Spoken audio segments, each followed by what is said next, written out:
Welcome to the Clinical File. I'm John Cordray, and I'm a licensed professional counselor, and this is my mental health analysis of the Kathleen Peterson case. I will be focusing on the main mental health and psychological indicators while providing the backstory. I don't just talk about the crimes, I talk about the psychology behind the crimes and the mysteries that captivate us. I look beyond the facts of the case to understand the why of the crime. My analysis is based on my speculations. It's not a diagnosis of anyone involved in this case. Can a person truly maintain a dual identity for decades? Or does the weight of a hidden life eventually lead to a catastrophic psychological collapse? In the quiet oak-lined streets of Durham, North Carolina, Michael Peterson was a man who seemed to have it all. He was a celebrated novelist, a local politician, and a devoted husband to his wife, Kathleen.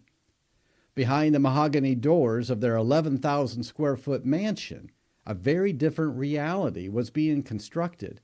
Is it possible for a high-functioning individual to become so detached from the consequences of their actions that they believe they can rewrite reality itself? When we look at Michael Peterson, we aren't just looking at a criminal defendant. We're looking at a master of a narrative. As a counselor, I often see how people use storytelling as a defense mechanism to shield themselves from internal shame. Michael Peterson didn't just write books. He wrote his own life, carefully editing out the parts that didn't fit his image. The evening of December 9, 2001 began like many others for the Petersons, but it ended with a 911 call that would become one of the most debated pieces of evidence in true crime history. My wife had an accident. She's still breathing. She fell down the stairs.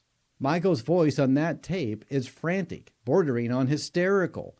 From a behavioral analysis perspective, we have to ask, is this the sound of a genuine trauma, or is it the sound of a performance reaching its climax?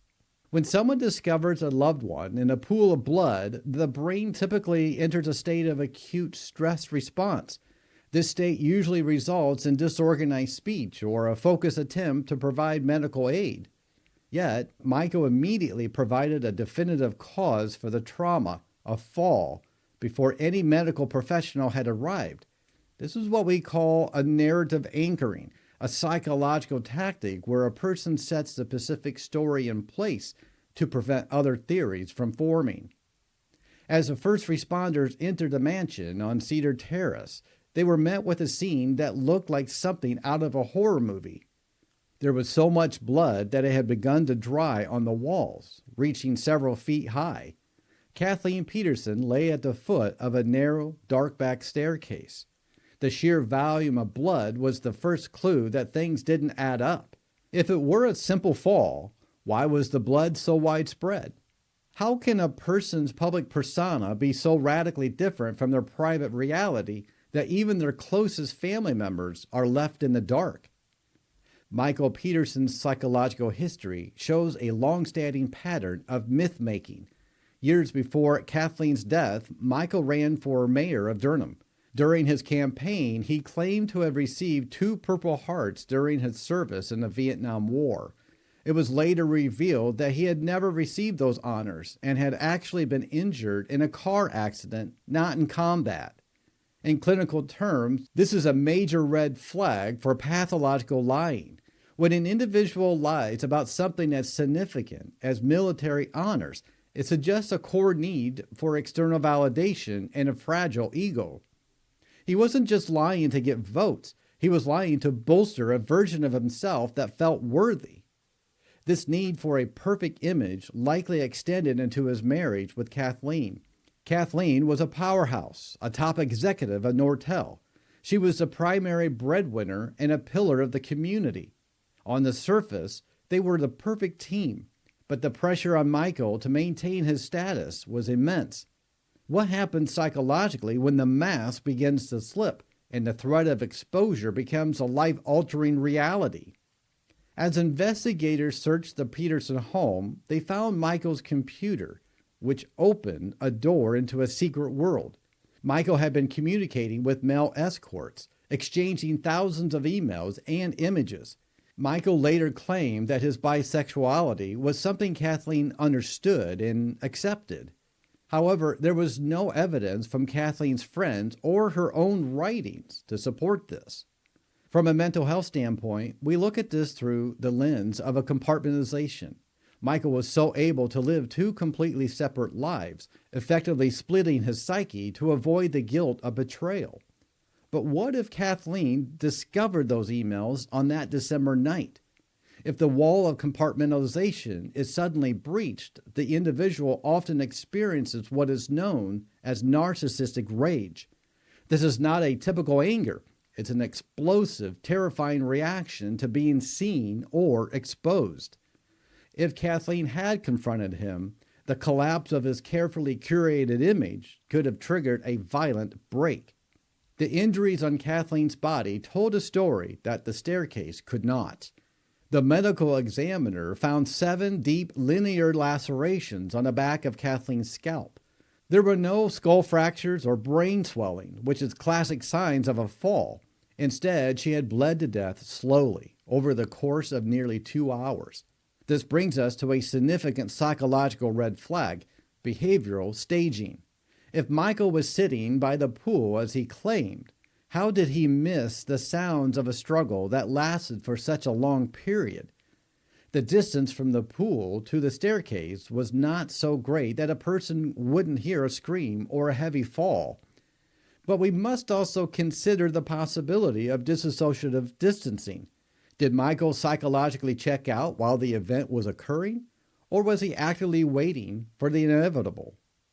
How does a person react when they realize they have successfully evaded justice for a similar tragedy in the past? The investigation took a chilling turn when detectives looked into Michael's life in Germany in the 1980s. A close family friend, Elizabeth, had also been found dead at the bottom of a staircase. Just like Kathleen, she had deep lacerations on her head. Just like Kathleen, Michael Peterson was the last person to see her alive. At the time, the death was ruled a natural occurrence, and Michael even ended up adopting Elizabeth's 2 daughters. From a clinical perspective, we look at a term called patterning. If Michael had indeed been responsible for Elizabeth's death and got away with it, his brain would have reinforced the idea of predatory entitlement. This is a belief that you are smarter than anyone else and that you can use the same script twice because it worked the first time. The psychological impact on the Peterson children was profound and heartbreaking. The family was split down the middle. Michael's son stayed loyal to him, defending him with a fierce, almost desperate intensity. Meanwhile, Kathleen's daughter initially supported Michael, but eventually turned against him after seeing the autopsy reports. This division showcases the power of gaslighting and trauma bonding within a family unit. When a charismatic father figure is the center of a child's world, the child may unconsciously filter out any evidence that threatens their sense of safety. To accept that Michael was the killer would mean accepting that their entire life was a lie. That is a psychological burden that most people are not equipped to handle. Can a person's intellect become a weapon they use to convince themselves of a lie that's so profound that it becomes their only reality? During the trial, the defense introduced one of the most controversial theories in forensic history, the owl theory. A neighbor suggested that an owl had attacked Kathleen outside, and its talons causing the lacerations on her head. The theory goes that she ran inside, disoriented and bleeding. She tripped on the stairs and passed out. While it sounds like a plot from one of Michael's novels, microscopic feathers and pine needles were actually found in Kathleen's hair. Psychologically, the owl theory functions as a cognitive lifeboat. It gave Michael's supporters a way to explain the physical evidence without having to label Michael as a murderer.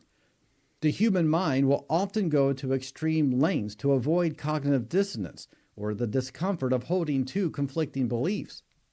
In 2003, a jury didn't buy the accident narrative, and Michael was convicted of first-degree murder.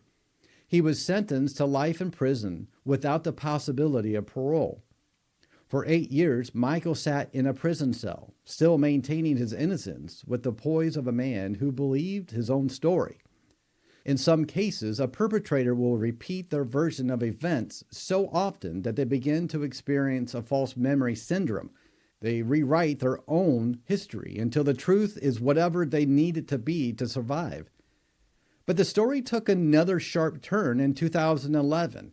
It was revealed that a state blood spatter expert had consistently misrepresented his credentials and the science behind his testimony.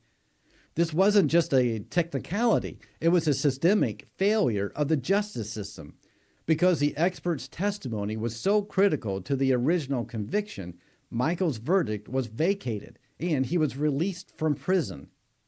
The psychological shift from a life sentence to a sudden freedom is jarring. For Michael, it was a vindication of his lifelong belief that he could control the narrative.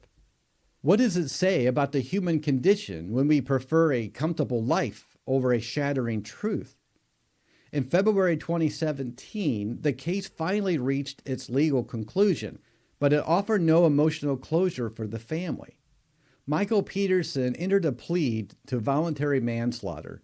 This is a rare legal maneuver where a defendant maintains their innocence while acknowledging that the prosecution has enough evidence to convict him. In clinical terms, this plea is a psychological compromise. It allowed Michael to walk away as a free man while never having to admit guilt. It was an ultimate editing of his life story. He didn't have to say, "I killed her," but he also didn't have to stay in prison.